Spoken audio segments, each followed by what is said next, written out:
Welcome to the Rambling Ranting Review Hour. It's been a long, long time since I've done this. I had a lot of issues that I was working around, but now we are back. We are back and better than ever, ready to talk about some animus. So, Goro Yes. Gregoro, let's kick things off by talking about Bleach, the Thousand Year Blood War. So, Well, what did you think of Bleach? It's like it's interesting because I think I'm going to throw it out there. I think this is the best Bleach has ever looked like. uh, I think it's the most hype Bleach has ever looked like, for sure. Uh, the best Bleach has ever looked like? Yes, I don't think there's an episode of the old anime. I don't think the fucking movies looked as good as the Thousand Year Blood War. Um, I guess that's possible, yeah. But I guess I should give some background. But Bleach has like a Yeah. lot of space. I don't know. I almost want to make a video about it, but I'll give you a preamble of what my thought space is about it. Mhm. Bleach has a very special place for me and Greg. It was kind of like the big thing that we bonded over. We had this anime that we watched together. It became our trend. I was always cautious of Greg. Oh, here's this weird normie kid. Maybe he likes geeky stuff. Maybe he doesn't. I can't tell. He's kind of oblivious to everything. He doesn't really search anything. He just wants to fucking sit around and play poker all the goddamn time. He just likes Star Wars. I don't know about this guy. I don't know. But then through the power of torrented anime and a new torrented anime that was taking over the world, Bleach was an international sensation. It was the golden era of the big three because then it was all about the One Piece, the Naruto, and the Bleach. These were the shonen heads. These were the guys that were basically pushing things forward, showing that Japan could take over. They were assaulting on three different fronts. And it's ironic that, like, you know, in the end of the day, after all the complaining about who's the best, One Piece is the only one that's still alive that Yeah. has its dignity intact. Still standing and still, I'd say, at the very least in the top three. If not the top, still at the top of the list right Yeah, now. I think in the three of them, there's no ambiguity. There's no definition. Bleach is No, I better mean than. in the current top three of Shonen right Oh now. yeah. It's definitely the top. Luffy's like the one because like it's interesting. There hasn't been like a new top three. I mean, people circle out of it. If I had to say what the top three is right now, as I mentioned in my video, I think it's My Hero Academia, um, Jujutsu Kaisen, and One Piece. And Luffy's the head. You know, it's just a question of like who either like goes out of them because like there aren't a lot of series that are like super long running right now. I think the longest running series right now in Shonen Jump are Black Clover, My Hero, and Jujutsu. They're the ones And that have the most chapters. and Chainsaw Man doesn't count because it's on a Nope. different magazine, right? Yep. Right now. Chainsaw Man is published on the Jump Plus digital thing. So, you know, it's in the Shueisha family, but I think like the distinction of being big three is one, you're carrying on the shonen legacy of Goku. Two, you have to have an anime that's running simultaneously as your manga. That's what I think you need for big three status. But wasn't Chainsaw Man on Shonen Jump before? Yeah, it was for the first part of it. The funniest thing, just a Oh. little thing about Chainsaw Man is like you think like, oh man, Chainsaw Man's gonna be so much more fucked up and crazy that it's not on the magazine. But honestly, I don't think I've seen anything in part two that feels like any more extreme than shit we saw in part one. That's I true. think. I think the only thing, the reason why he opted for that is he probably has a more loose publishing schedule where he doesn't have to do a chapter each week and he can just like put it out when he feels like it. Because you know sometimes it's weekly, sometimes it's once every 2 weeks. It's however Fujimoto's feeling. Yeah, maybe Togashi should go to Jump Plus then if that's the case.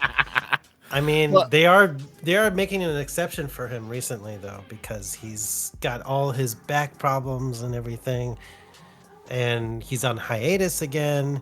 He can't do the weekly schedule, and so like we gotta accommodate for him. He can't be like busting his back after and then be out for like years on end. Like he's gotta have like a good workflow that keeps them like somewhat consistent.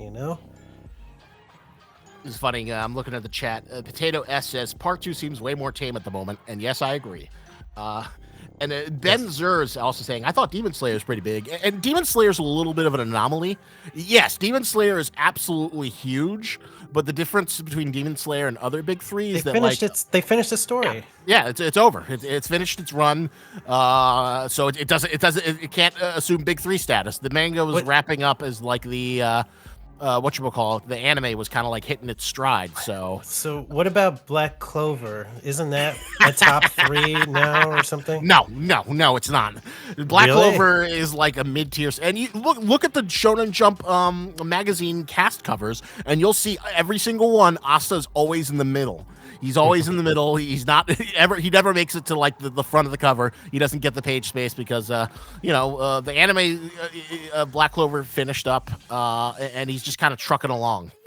Black Clover is like it is the true underdog of the Shonen Jump world. Well, and me and you and me never really got to the point where it got like good, apparently. Supposedly, So some later parts got better animated or whatnot. I don't know. If I was rich, God, I would love it to just like have you in like a house and you could just sit there all day and we just like watch reactions, watch shit like Baruto, and like do reaction streams and like God, like one of my anxieties. Like there are different forms of YouTube success. Originally, I wanted to be like the video essayist who could I've got $100 or $10,000 on Patreon and I can push out these banger hour and a half, 4-hour essays and everyone praises me and gives me so much attention.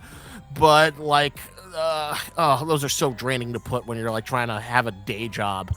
And like you always see like the bread tube people and their shit is always better. You always have like a super eye. Like one of the most depressing things in life for me was when Super Eye Patch Wolf posted his fucking video about Sonic the Hedgehog like a few weeks after I did mine, and both of our videos cover a lot of the same ground, but his is just like a million times better than mine. It's better edited, it's better written, it's a more in-depth look into the Sonic fandom, and it was just like it was like Fujimoto's thing, Look Back, where she's got the girl draws the gag manga and then she has the really good artist. I'd be really curious to look back on those because I don't remember either Sonic videos. I think I remember bits and pieces, but I'll after we're done, I'll link it to you. But like I still love making video essays, but like there's part of me that's like fuck. I just want to be the some guy who like gets a bunch of people around a microphone, forces them to watch things, and then talks about it. well, I want that easy reaction podcast money. Oh my god. Those fucking people, the whatchamacallit, the Chudiverse people, they have these live streams with like 11,000 views, and then people just throw money to like talk about like why the woke thing is awful, and I'm like, I don't want that money. you want the chud money. I want the chud money. I want the chud money so fucking badly. God. Oh my god. Oh. I don't think I have the integrity to like just sit around and complain about like, oh, this is why wokeness ruined She-Hulk. But fuck, I want that chud money. I'm not gonna get the bread tube money, but the chud money feels possible. It's a lot less effort than the bread tube money. Oh my god. But all right, we're getting a little off topic. So, Bleach, the reason why Bleach stood out, and it's kind of funny when you look at like the three trajectories. Bleach was kind of like cool and hip because it aired on Adult Swim. It felt more adult because like the character designs were like a lot, older looking than your typical shonen protagonist who's like, like Gon. Gon is like the prototypical what you'd expect for a shonen guy. Well, or Naruto.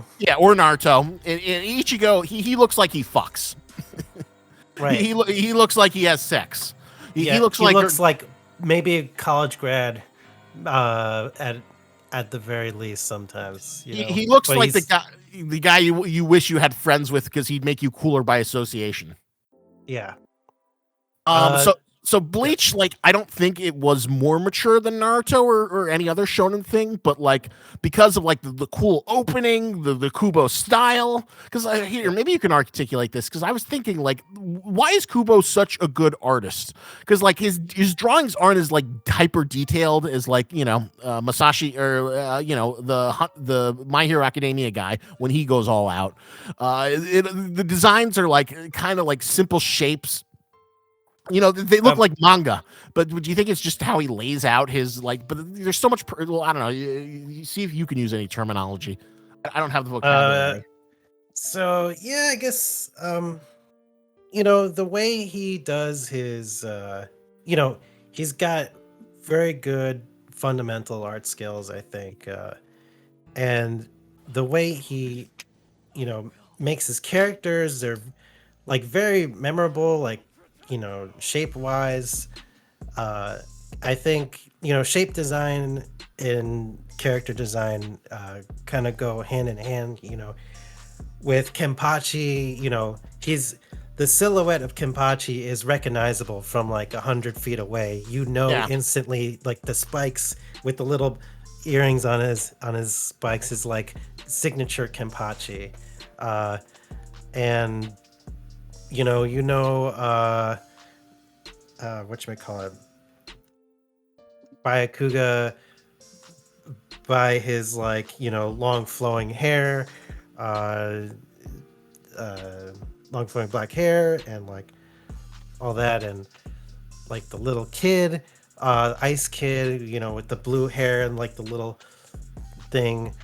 Uh, yeah. a very, very, very signature, like iconic, uh, like characters that you can recognize from you know a very large distance. I think that's part of like the design that he's really good at. And I'd say also like he does really fun fight scenes in his manga panels and close-ups.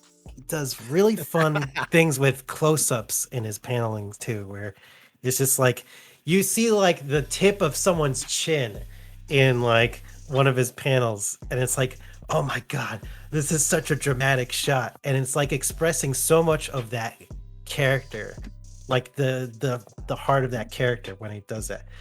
And I'd say one of but saying that, Kubo's a great artist, but like his stories are just not that, you know, entertaining. Or Well, he does this repetitive story like again and again, like basically the retelling of the Soul Society arc in a lot of ways, I feel. Well, it's interesting. I've been thinking about this, like, compared to the Stern, like, I think the Thousand Year Blood War is the second best arc in Bleach. Soul Society is an all timer. I'd say it's on par with the Chunin exams and how good it is. But one of the reasons why Soul Society works so well, and like, I was thinking about like antagonist groups. Who do you like better, the Akatsuki or the Phantom Troop?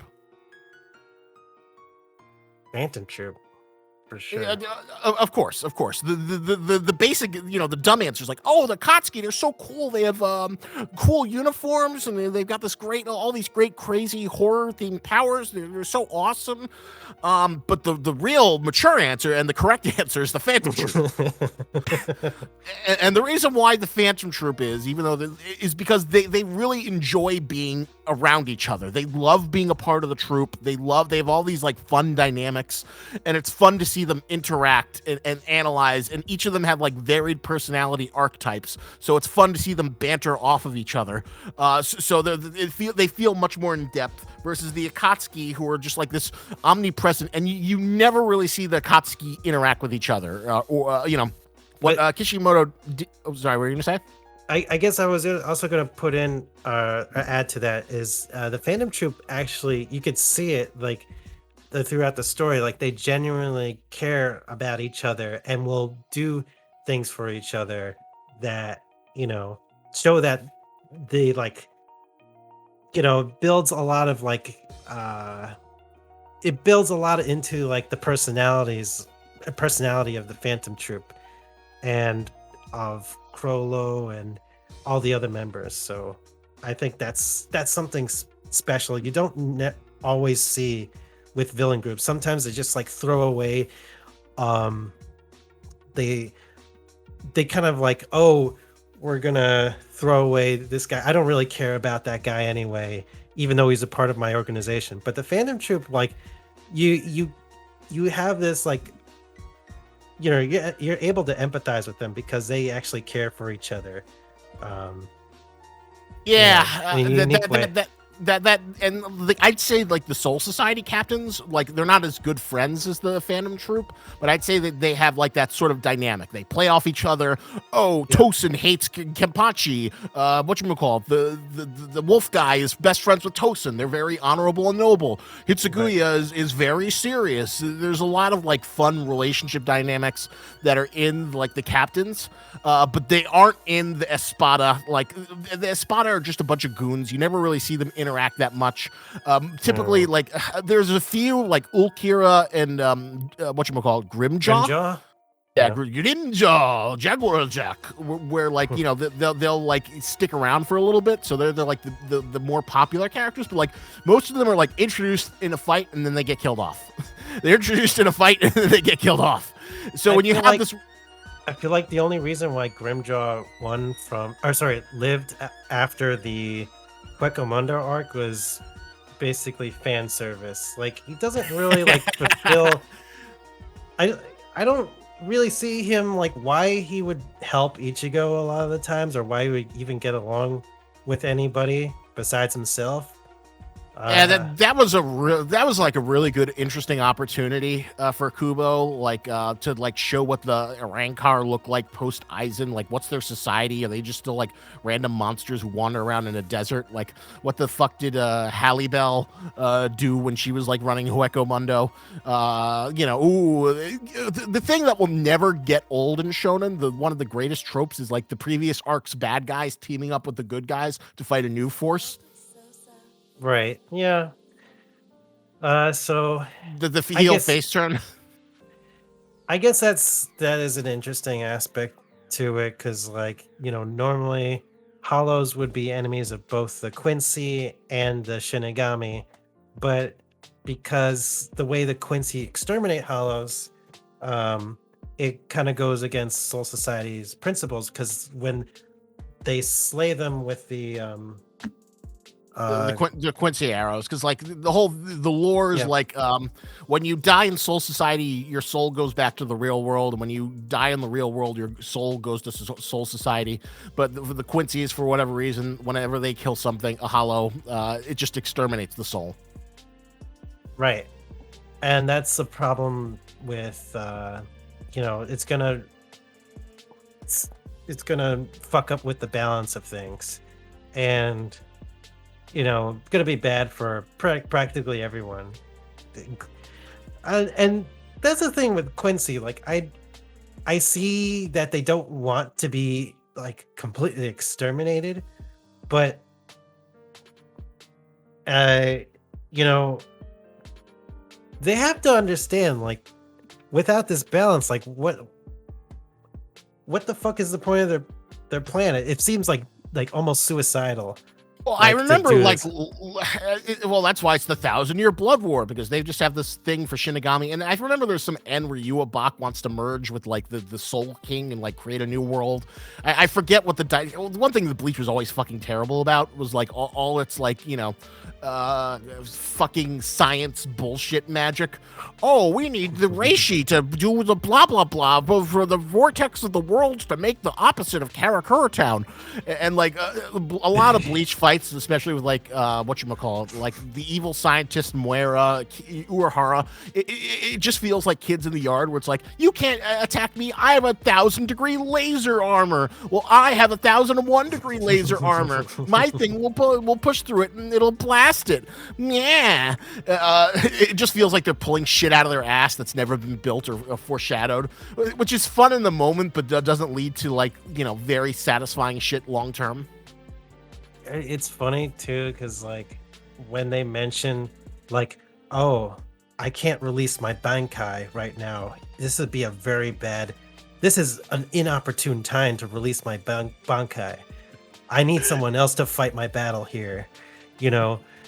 And then when they released their Bankai, I feel like, was that really a situation where they couldn't release it? Like, it feels kind of, you know, it feels like he's kind of like making up excuses, like, and and then writing in the excuse of like he's like writing up the explanation right then and there, just so he could save it for a future date to release it, to be like s- sort of like what you might call it, um playing us along, uh Just kind of like, like giving us little breadcrumbs to like you'd be like, ooh, this look, you, I bet you can't wait to see his Bankai in the next story arc. of course, that's the anticipation. Like, I'd say the Thousand Year Blood War is like built upon like, oh fuck, we're gonna see all the Captain's Bankais that we never got to see. Oh hell yeah! But like, I Right. guess I have such conflicted feelings on the Stern Rider. Like, on one Mm. hand, from a design element, I love them. I love the like the whatchamacallit, the Nazi German intelligentsia, how all their names are like, all the hollows have like Spanish names and shit, while Right. the Stern Rider, and I love that Stern Rider theme song. I almost feel like there should be like a video on YouTube where they play the Stern Rider theme, and it should be, beats to commit genocide to. or, Oh my god. That's hopefully no one gets any ideas from that. That'd be Yes, bad. genocide is bad. Yeah. I'm only speaking in an ironic, this is a bad thing. This is not good. I hope Yeah. you understand that. Genocide is bad. Everyone deserves Only to live. in a Bleach anime setting is it Yeah, fun. only in Minecraft. Anyway, like I think it hits the. But the problem with the Stern Rider is that like there's like 25 of them, and each one almost gets like he doesn't like do a thing where it's like this is an overfit. Here are my 25 alphabets. He just introduces them when they're fighting, and then they get beaten or killed, and then they're and that doesn't feel like a fun, cohesive like enemy organization. There's like a few hero Stern Ritters. There's like his second in command, the Smexy guy, and then there's Baz Burner, the guy with the mohawk. And they're Those, I'm gonna say those are the only two that they really fleshed out in some ways in terms of character development, and that feels disappointing to me because like some of my favorite stuff about Bleach is like how the captains interact with each other. And whenever we introduce to the villains, I'm just like, I only care like a little bit. I think the fact that they made the main villain like whatchamacallit, Han, Zang, like basically they made the main villain Zangetsu, right? Yeah, so this is we've been talking about Bleach all over. Let's focus it more on those 12 episodes that we got of this first order. How did you think of how everything in the rain was developed? How did you think of like the Zangetsu reveal? Did you, because like this is like, I have such mixed feelings. On one hand, it feels like, ooh, Kubo's paying shit off. On the other hand, it feels like he just turned Ichigo into the easiest Gary Stew of all time. He has Shinigami powers. Oh, he is a Hollow powers. Oh, he's also Quincy. a fucking Quincy.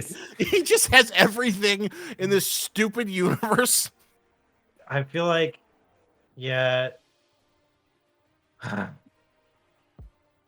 this,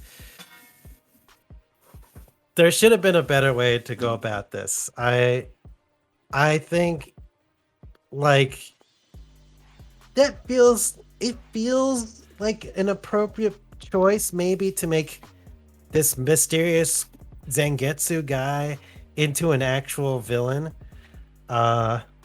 that Ichigo faces later on. Like that thematically makes sense to me. Um like as a final villain even. But like to kind of like retcon Ichigo's backstory for retroactively retcon Ichigo's backstory for the sake of doing that feels wrong to me. Um, like, yeah, just have Ichigo be part human, part Shinigami part hollow. Like that's enough parts. Like just just let him deal with that. Like you give him like another third identity, you're kind of like rehashing on the same story beats as Soul Society, as the Rancor arc, where Ichigo is like sort of like in each of those arcs, he's like, I'm a half breed. I'm a half breed.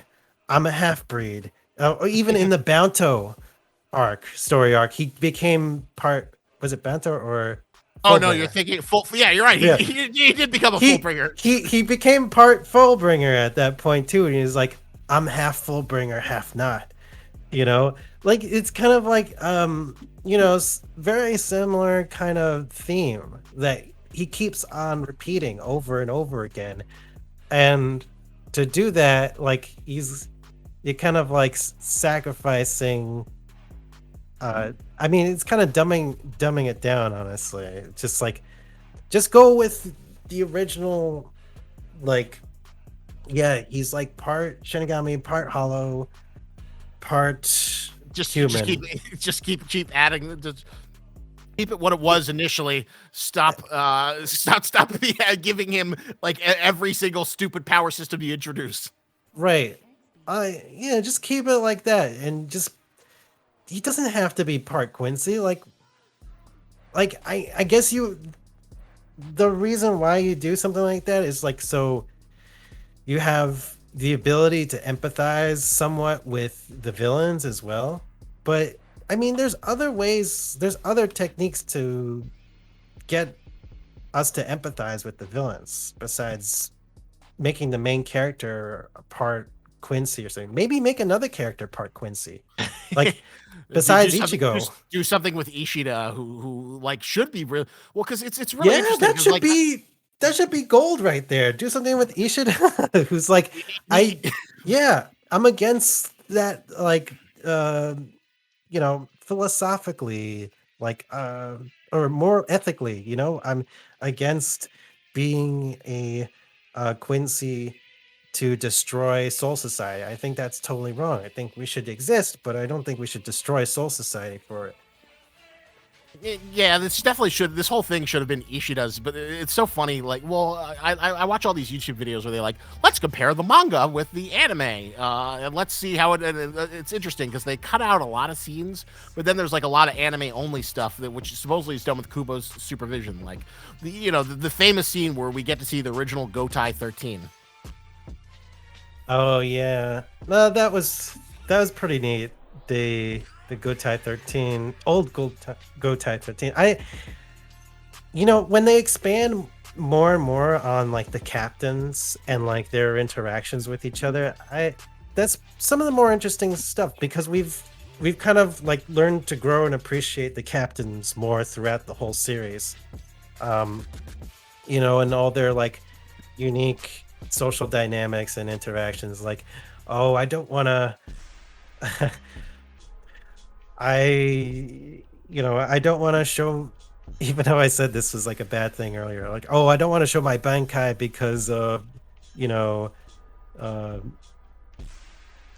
Captain Kenpachi is gonna scold me for this kind of thing or some bullshit like that. He's like, oh, no one will be able to see where this fight. Oh, thank you so much. Now I can reveal my true power. I You know remember which one that. I'm talking I about. know what you're talking about. I forget Yamakichika, the kind of feminine gay guy, and then he's like, Right. "This is my rose. It drains Rietsu and magic power, but I can't do it because I have my pride as 11th Division officer."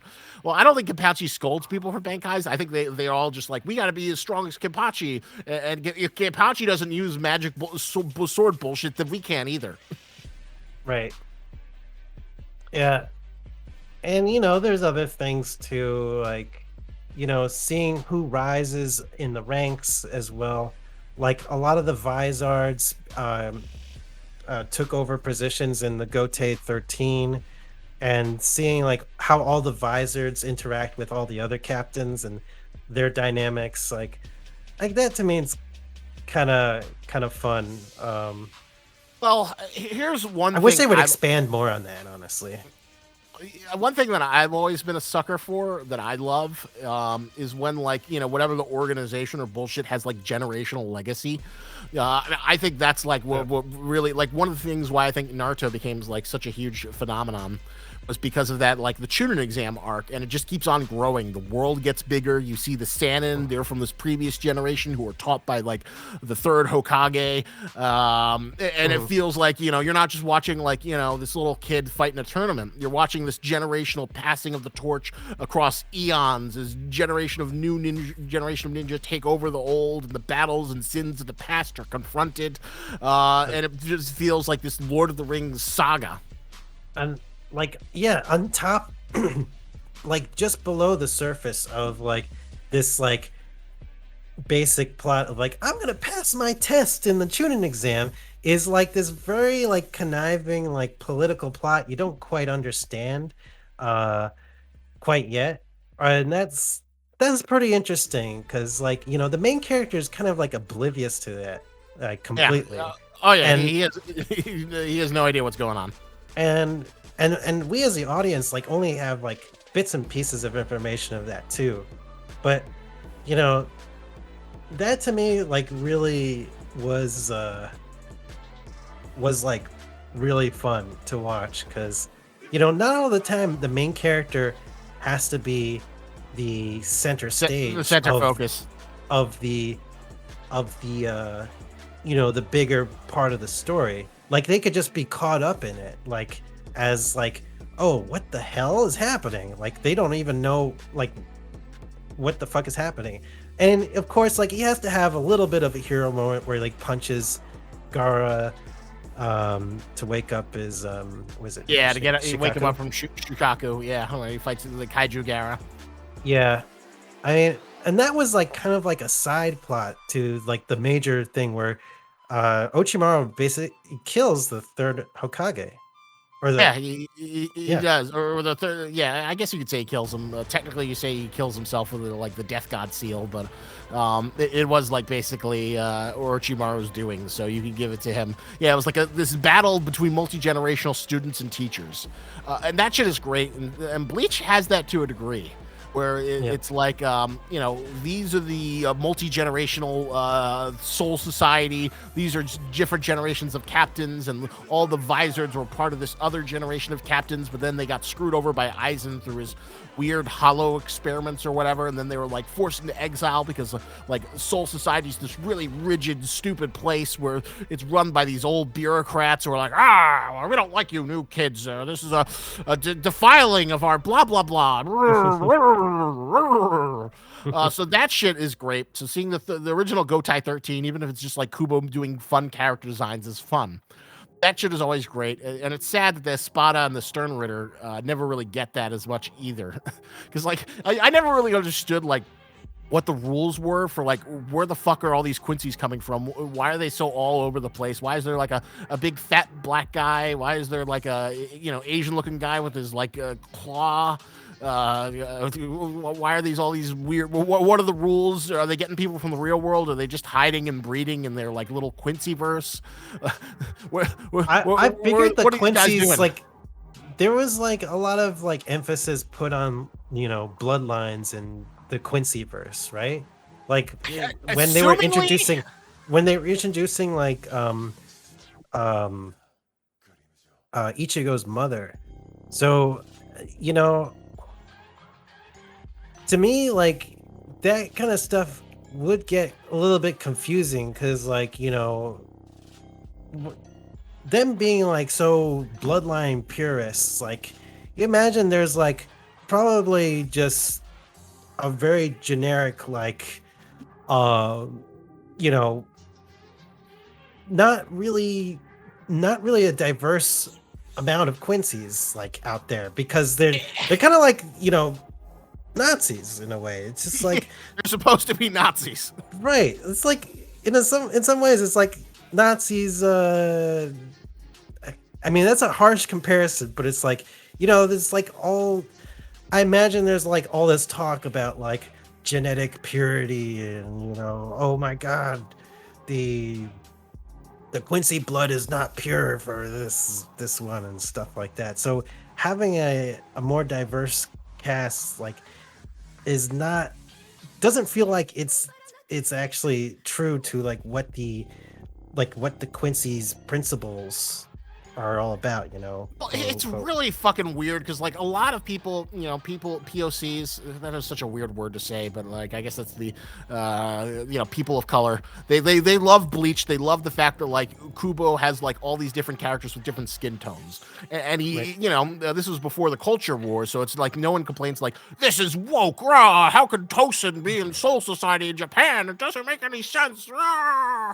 Oh my god, you imagine the reaction videos for back then. It's like the problem with Tosin.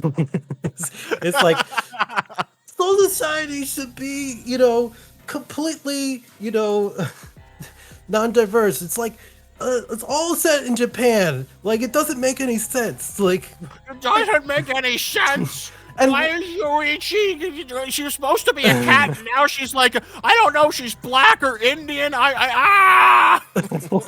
It's just- So Kubo like does like this aesthetic, I and feel like it's like eating. It's like eats itself sometimes. It's like something gets so woke. It's like they can't.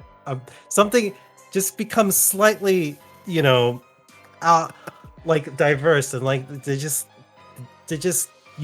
sabotage their own liking of the material. well, it's interesting because like I think that helped a lot in Bleach becoming an international success.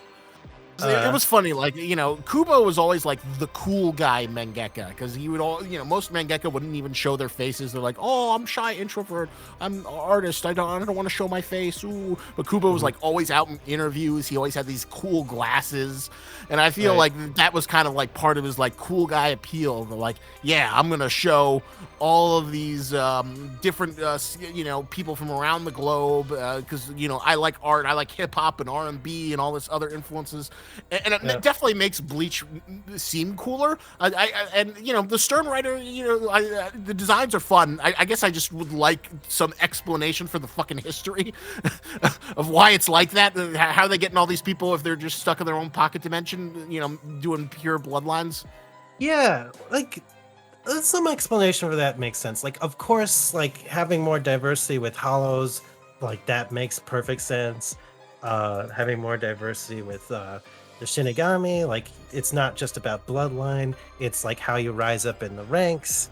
But with Quincy, like they've been persecuted, like put like almost to the point of extinction. You imagine there's like some kind of like almost like fanatical like purity within the ranks, like with how they're portrayed. I guess like it only makes sense like that. Yeah, I mean it won't have as much you know as diverse characters as it would, but I mean I guess having like a little bit of explanation for that like would be interesting, but whatever. Go ahead, Yeah, Kubo. just have your fun. I enjoy it. I like the Nazi uniforms. I like the whatchamacallit, this beats to murder soul reapers too.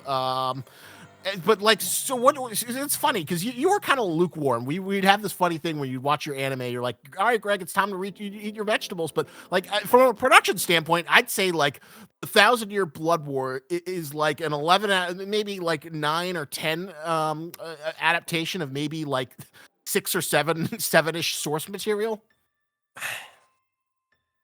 Uh, yeah, but it's like it's still a 6 or 7. Actually, I would say even 6 or 5 source material at this point, because like I mean, we're still dealing with the same story beats. Like, yeah, some of the action in the Sakuga looks really good. Like, Like, oh the my god, the Captain captain. Commander. Yeah, no, that was a pretty cool fight scene. And if I didn't already read in the manga, maybe I would be like, yeah, wow, like, oh, I'm surprised by what happened. But like, I already know like what the basic like story beats are. It's like the captain is gonna die. Ichigo is gonna get defeated. He's Well, gonna okay. retrain in Uh, the he's gonna get retraining in the ways of uh, I guess not Quincy this time, but like he's gonna retrain his ability to get into his Shinigami side. Get it, Shinigami. I will say, I was looking at it because, like, I was thinking, oh, this is a good. Oh, I'm coming at peace with my identity. Blah blah blah. Ooh, and then I get true powers, and I'm not going to embrace it. And I was like, all right, how many fights does Ichigo get after all this fucking shit? All right, so I'm like going to Ichigo's Wikipedia page. I'm like, Ichigo Kurosaki battles, and I'm like, what? There's only two. Mhm. He has like one scene where he fights like the sexy Quincy squad, if you remember them, like the boob girl who shoots lightning, and the zombie girl turns people into zombies, and the girl who eats. He The really only fights two after his defeat. yeah. After his defeat and reforging his Bankai, he fights them, and then he fights Yua Bak, and that's it. Wow. Whatever happened to Blaze Finger? I feel like that would have been the Grimjaw of Well, they Ichigo. never really interact. I mean, it would have been he needed like a Grimjaw rival to like show. I He, guess you. it's funny, like you see like oh fuck. What's his name? Renji. Renji is like the first one from the Shinigami arc. Yeah. Then there's Grimjaw, and then there's Blaze. There's Blaze Gun. They're all the similar character types. I'm the impulsive guy who's really loud and yeah, ooh, I'm extreme. Yeah, it is like Ichigo, I hate you, but I respect you at the end of this. And I'm gonna love it. I'm gonna be best friends with you after this battle, Or I'm gonna respect you as my rival after this battle. You're right. He really needed like a Stern Rider rival character, but I guess like the Thousand Year Blood War is like interesting because like supposedly it's being overseen by Kubo, so like I'm curious to see if there are new fight scenes that are added. That like because like it always felt really rushed. It always felt like Kubo was trying to like give some closure or final scenes and give us shit we wanted to see, like Zaraki's Bankai and other characters Bankais and Urahara's Bankais versus like giving like Ichigo really cool moments, and to a degree that worked, but then the final fight is so lackluster and disappointing. You could feel like the Shonen Jump editors are like wrap this fucking shit up. I feel like that's more like Kubo is like, I want to wrap this shit up. Like I'm tired of making like all these stories, Bleach. I mean, he probably still enjoys like the fight scenes, but he can't really think of any like interesting stories to like tell afterwards. Like I still think from a story perspective, like the Thousand Year Blood War is better than like the Rancor or Espada shit. Just because like, I always think that like when you have a new force and they just murder a bunch of characters, it's, there's always a novelty that I like in that. yeah. So does You didn't like the Quincy invasion where they're like the pillars of light are descending from the sky, and then like you got a bunch of like lieutenants or whatever. They're like all activating their Zanpakuto, howl, Jabi Jabi Maru, crush, Jubi, and then just one of them gets like their head blown off, and then the Kira guy with the suede top, he just gets like half of his shit blown off. yeah, I guess. Yeah, I know they're trying to like hype up the bad guys, like, oh, we're so powerful, and this is like a really scary moment for all our friends and Soul Society and whatnot. I guess it didn't feel like it was earned very well. Like kind of felt like, let's raise the stakes a little bit with these characters. Let's kill off a few of the minor characters, have some of them retain major injuries. Maybe by Byakuga, Byakuga.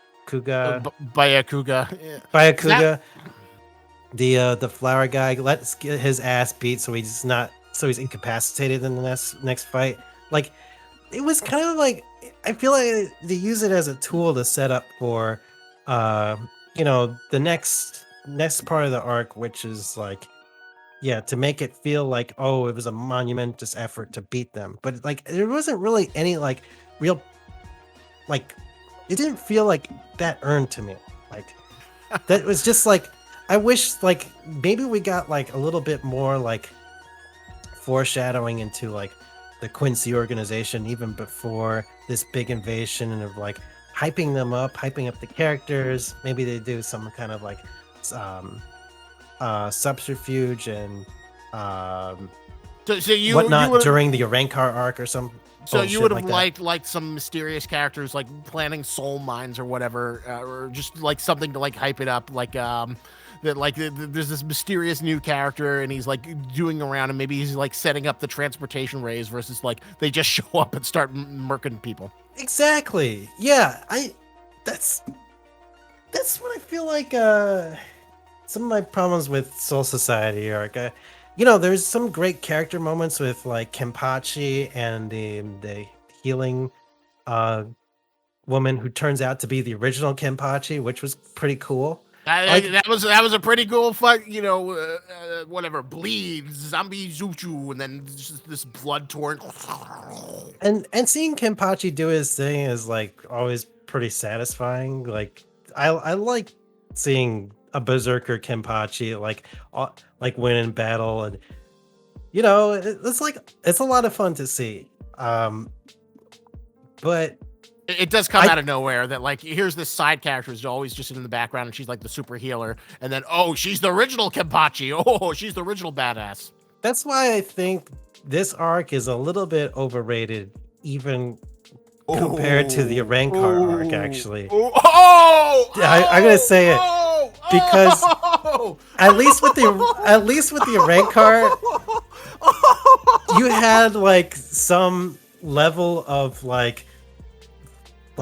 foreshadowing into like the eventual betrayal of Aizen and his other two lieutenants or whatever, Jin and Tosin, and seeing that continue on to the Rancor arc. In some sense, yeah, the Rancor were pretty fucking generic and like, wow, they get knocked down so easily. Power system Uh, also kind of sucked. Like I never really made sense to me. So like, all right, I'm a hollow, and then I'm turned into an Rancor where like my mask is like, and I become humanish.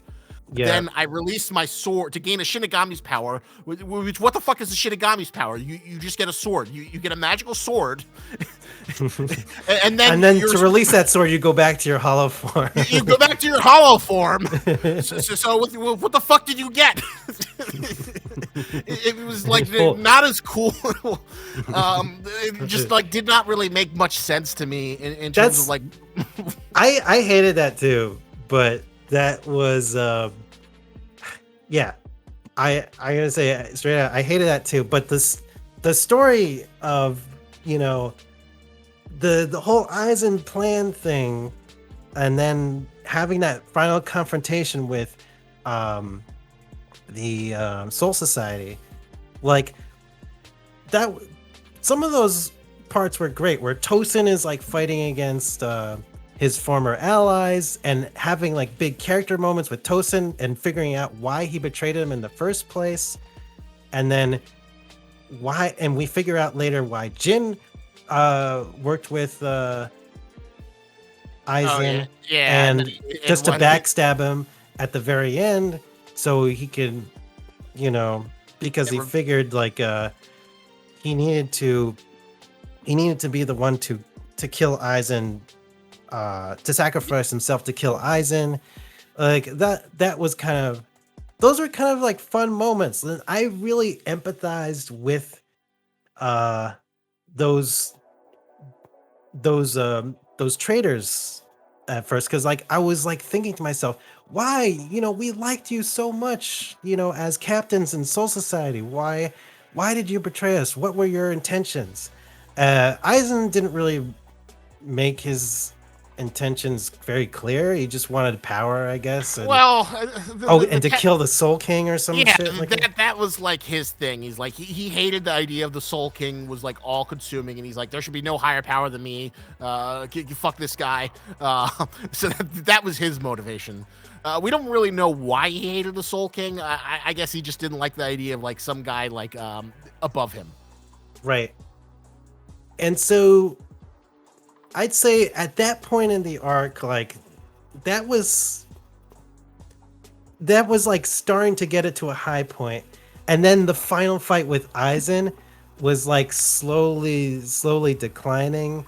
Like at first it was like, oh wow, Aizen is so powerful. And it's like, oh wow, Aizen is so powerful. And then you're like, oh wow, Aizen is so powerful. Well, you got And to the then point where it was like, how is Ichigo gonna beat Aizen? And Ichigo is gonna be like, wow, Ichigo, you've got heart and you're so much more powerful than Aizen. Wow. You must be the most powerfulest power that has ever been powered because Aizen was so powerful and powerful. He was the most powerful. But now, Ichigo, you are infinitely more powerful than Aizen. It's like that kind of bullshit really did like lose me at Bleach. And then, Kubo, in order to write himself out of like Ichigo becoming the most powerful, infinitely powerful person to beat Aizen, he like strips all of Ichigo's powers away, which should have been the end. Should have been the end of the series. That felt like I Yeah. think if you ended it there, I think the legacy of Bleach would be a lot more fondly remembered. Yeah, sure. But like still like to have like a fight break down into just like who's most infinitely powerful, like it's not smart. It doesn't feel like a smart way to set up a fight, like Well, it also makes you think like, what was the fucking point of the Rancor? What was the point of like building the Espada and running to Hueco Mundo and having your like little castle? If you could have just killed all the fucking captains, then why did you just kill all the captains to do your shit? Yeah, I don't know. It's Aizen. If Aizen was so strong, like he could have wiped out all these captains by himself, but he chose to do this elaborate, like fucking plan. But even though his plan was kind of stupid, I'd still like the character building of those traders much better than the characters of like Stern Ritters, because they feel like just throwaway, like kind of fodder to me. One shot fodder villains that are introduced, and like, I mean, you're right. Something that's like been built up is always going to be better than something that just shows up there. Like, probably one of my most disappointing things was like Kenpachi's fight, where he does his Shikai and he fights like the little fucking guy. I'm Demi, the illusionary. I can make anything I imagine come to life. Yes. It's like this is not the character I want to see fight fucking Kenpachi. Two, like this character who we just got introduced in this one fucking second, is not going to have any hype. I want like the strongest guy. I want the guy like, Baz B.2. Oh, he's so powerful. He fucked up some guys. Who's gonna he's gonna kick Kenpachi's ass? I want some more build up versus the one shot villain. And the fact that he's just introduced. He's not even like second in command or third in command or something like that. He has like the power of imagination. Like that should be a pretty fucking powerful power. Like how is this rated so low in the fucking ranking system of Stern Ritters? Like, well, I don't know which ones are like more powerful. I just know that like the Stern Ritter, you get your Quincy powers, you get your alphabet power, and like there's not really much of a hierarchy. They're all supposed to be like on the same level, like the captains. Like the ranking, like I don't think Kubo put that much thought into like how he ranked like the powers of Stern Ritters. No. Like, could you think Baz B would have? I mean, do you think Baz B wouldn't have trouble killing this, like the power of imagination with his stupid finger flame guns or whatever they were. Well, I don't know. Maybe he didn't exist, or maybe there was some stupid bullshit. I don't know. But you think that It's like just arbitrary ranking. Like, oh, you know what? This character, I feel like it would be cool if I put him in second. But, his power is just gonna be, I don't know, being powerful. But then we have in third rank, the power of imagination. Oh, yeah, that's a pretty strong power. But why is he ranked so low? Like, I don't know, because the other captains are just so much more powerful, or they break imagination by fighting him, or some the there's not logic much there just is not there. The logic is just not there. I gotta open a window. But getting a little hot. Yeah, it's interesting because like there's this great, my favorite canceled writer, Mr. Max Landis, has this one thing from one of his videos where he's like talking to his dad. And he says, his dad asks him, "How do you kill a vampire?" And he says, "Oh, well, you stake him through the heart. You use garlic. You use sunlight. Blah blah blah." And he says, "No, you kill them however you want because vampires don't fucking exist." Which is like the same rule for like it's funny. Have you ever gone to like the power scaling community of like anime and manga? no, what's that about? It's just basically the people who are like, okay, so who's gonna win? What you call it? Makima versus Gojo. Well, this is this feat from the manga, and if you calculate it, it would exert 20 terajoules of energy. So this is the greatest feat. So this could counter that. It's the dumbest. It's weird. I have like such a mixed feeling. On one hand, I think it's like as content, I think it's kind of garbage. I think it's emotionally immature, stunted. But like there's a schoolyard thing that does tap into me that I do kind of enjoy it as a guilty pleasure. Like the best example is like the death battle thing. Yeah. No, sometimes it is fun to just like theorize, like take it like on a more serious note. Like, okay, how would this fight really actually play out? Given certain circumstances, like for example, light light from Death Note versus Goku. Light could just write Goku's name in the Death Note, like Potato S's. Goku versus but Saitama. but if it was like some kind of like if it was in a different circumstance, like if Goku knew that Light had a Death Note, he could swipe it from his hand and like give him an energy blast or some bullshit like that. So you have to make the stakes like a little bit, you have to make the playing field, I guess. Yeah, depends on the like where the setting is and like how the situation is set up. Like certain characters can win against other characters, like in crazy kind of settings. Yeah, and I guess it like from a writing perspective, it doesn't really matter. It's whoever the fuck you want to win for whatever Yeah. fucking reason. But like, I guess what makes this shit fun for us is like the cool rules, learning the cool rules, and seeing the author play with those rules, and like invert it and twist it and come up with things that like make us go, oh snap, oh that's so cool. Right. So I think you might have brought this up in like one of your other videos. Squirrel Girl versus like other Marvel characters, like Yeah, how no, she's yeah. able to beat like other like big bad villains just with the power of being what A you gag call it? character, A gag character. Yes, exactly.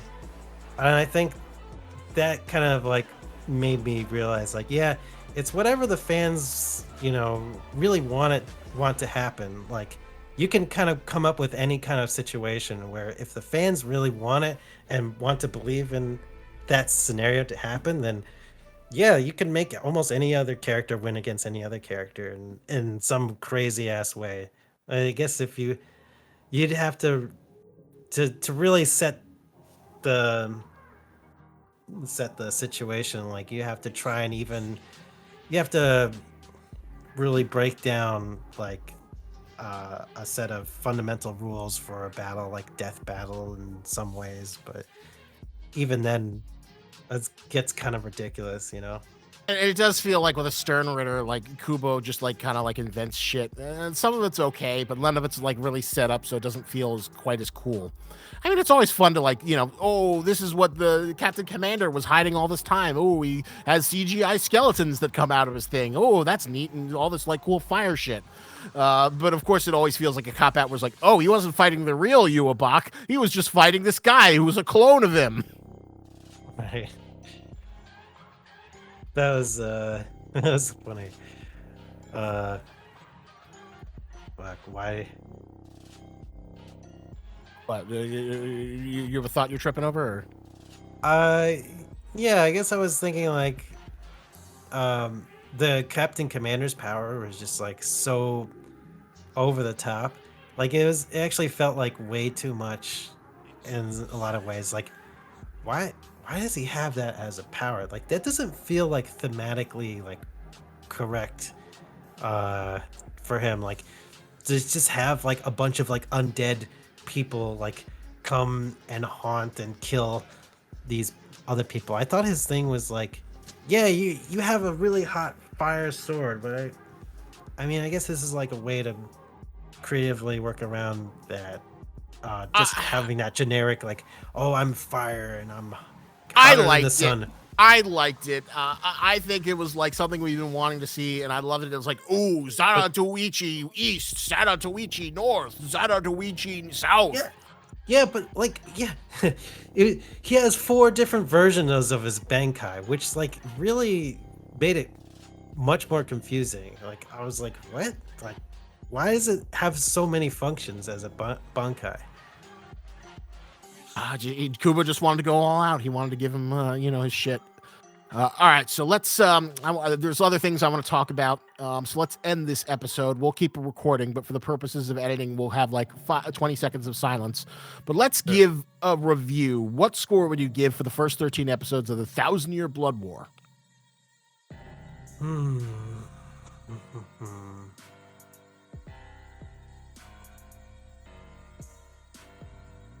I give it a. I give it a 7 because I miss Bleach. It's hitting that nostalgia. We have a lot of criticisms of. It's funny. I don't know. I give it like an 8 or 8.5. It's like it's interesting. Like you'd rate Demon Slayer higher than Bleach, but like I feel like at certain points the production value is on par with like what Demon Slayer is. Why do you think Demon Slayer is propelled higher than Bleach, or do you think it's just because Demon Slayer like it has really fundamental basics and it just works with those rules really well?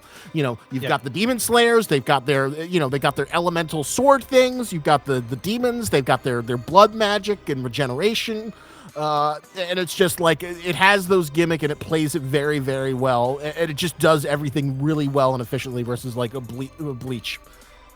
I'd say like this is probably maybe the best work to come from Studio Pierrot.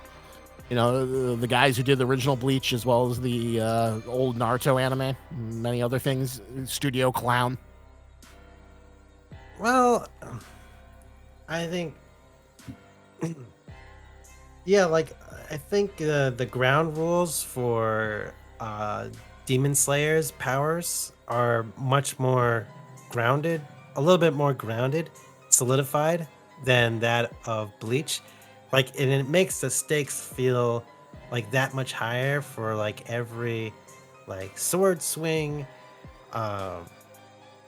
The fact that they have to be breathing, like there's some kind of like funny breathing techniques to swing like their swords properly. And if they're like, and the main character like using his like fire breath thing, like he can't sustain it that well, so he has to combo it with water breath. Like yeah, that's kind of like a fun interaction between those like power systems. I guess the one thing that Bleach does really well is or no, not Bleach, Demon Slayer does, is it feels like the Demon Slayers have like a really finite pool of resources they can draw upon. So like when one like loses an arm or gets drastically wounded or gets an eye gouged out, it feels like really severe. It feels like Yeah, there's no like uh what's her name? Orihime, like to magically give you back your eye in Demon Slayer, you know? It's like there's no like bullshit like healing magic in Demon Slayer. Like you lose it or you don't, yeah, and that's and the I end result, you know? and that is like a thing because like it's funny like Demon Slayer has like a pretty high death count. Like at the end, like only two Hashiras are left standing by the end of the series. Um, so Really? like yeah, Spoilers. spoilers. Well, not so, you don't know which ones. You Okay. don't know which ones. But It, it does make it feel like these are really high stakes. Where it always feels like Kubo's like pulling shit out of his ass. yeah, like you can he has he has like the Deus Ex Machina um under his belt. You know, he can make up any kind of bullshit he wants uh in this kind of universe. And but with Demon Slayer, like, you know, there we don't really have like high levels of magic from the Demon Slayers. Like it's just them and their combat ability and their breathing techniques and how it visually looks when they slash their sword. Like, yeah, it looks can look pretty cool, but it's not actually like, you know, them lighting their sword on fire necessarily. Yeah, But I guess they're not letting their sword on fire. They're not shooting waves of water at people. Just like a really cool visual flourish of like the breathing techniques. But it feels that's like that's yeah, something I do love about Demon Slayer. How, you know, it's not it's not necessarily like an energy or like a magical thing. It's like a way to visualize their attacks in a fun way. yeah. It's like a yeah, like a metaphor. It's a metaphor for their attacks in some ways. And I think it's really cool. Yeah, it's a really good visual styling. I do agree with that. And but you know, I'm a little bit more positive. I'm always like happy when like something goes ham and just like you know goes beyond plus ultra. And like I, you know, it's nice. I still have like a lot of affection for Bleach. It brought us together. It Yeah. was fun in that era of the big three, and you know, I think Kubo did a lot of good. I think he's has kind of a lot of limited talent sets, and it's so funny that like there's like this wave of like Bleach reappreciation. It's like Bleach tubers, your time has come. And then have you ever heard of Mother's Basement? It sounds familiar. He's like a big anti-tuber, and he put out like a 40-minute Bleach, and he says Bleach is actually really great. And he like one reason why people don't like him is that he always like tries to like you know make a slightly more highbrow version of like whatever the popular opinion is. So he, you know, he goes with the tide. He's like, yeah, I read the manga, and the Bleach manga was really, actually really. And I'm like, no, no, no, no, no, no, no, no, no, no, no, no, no.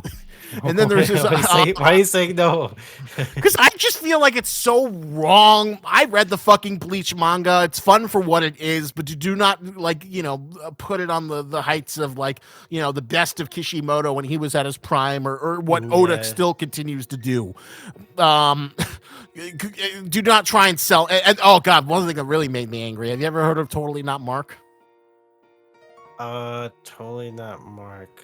He's the guy from the One No. Piece situation. He's another anti-tuber. So he does like these in-depth manga reviews, and he did one for Bleach, and he like, I think the Fullbringer arc is the best arc I've ever read in the series so far. I'm like, no, no, no, no, no, you're wrong. You're wrong. You're just doing it for clout. You're just doing it to make the Bleach fans happy. No, no, no, no, no.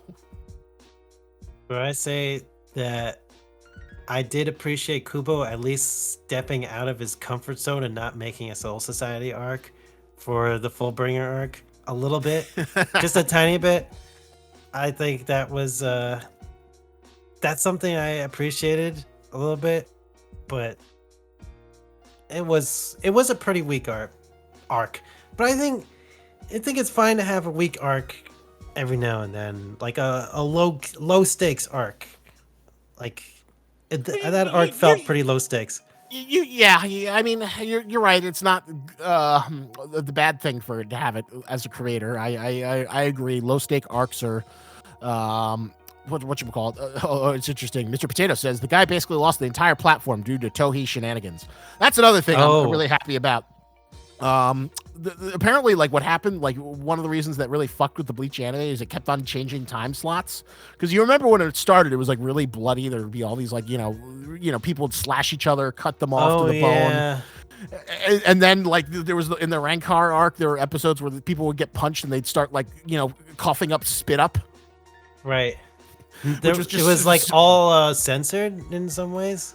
yeah, it was like toned down or censored or like just like completely like because we always Right. loved like the Bleach. brutal. I loved how bloody Bleach was. That was great. And I'm glad that there are no punches being bowled with the 1,000-Year Blood War. It's lives up to its name of the 1,000-Year Blood War. So I'm at Yeah. 8.5, 8.5. I'm glad for the violence is back. It always counts for me. Whatchamacallit. I like the absolute sheer amount of love and animation effort it's been. And I think it's a great score. 7 for you, 8.5 for me. Sure. All right, so that ends our discussion of the first part of the Bleach, the 1,000-Year Blood War. So here's what we're gonna do. I'm gonna go get a carrot. I don't know if you want to get yourself some more water. We'll have like Sure. 20, 30 seconds of silence, and then we're gonna go into My Hero of Mid. My Hero of Mid. Oh boy. Mid Hero Academia. Mid Hero Academia. the fallen son. The fucking chosen one who has failed us. Fuck. We're gonna talk about seasons 4, 5, and maybe that stupid movie. I don't even remember what happened in season 4. I'll remind. Well, no, seasons 5 and 6. That's the ones we're gonna talk about. I think we talked about season 4. Oh yeah. Okay, so season 5. All right. I still say 4 was decent-ish. It still has some moments, but oh god. You'll have to remind me. All right, I'm gonna get something too.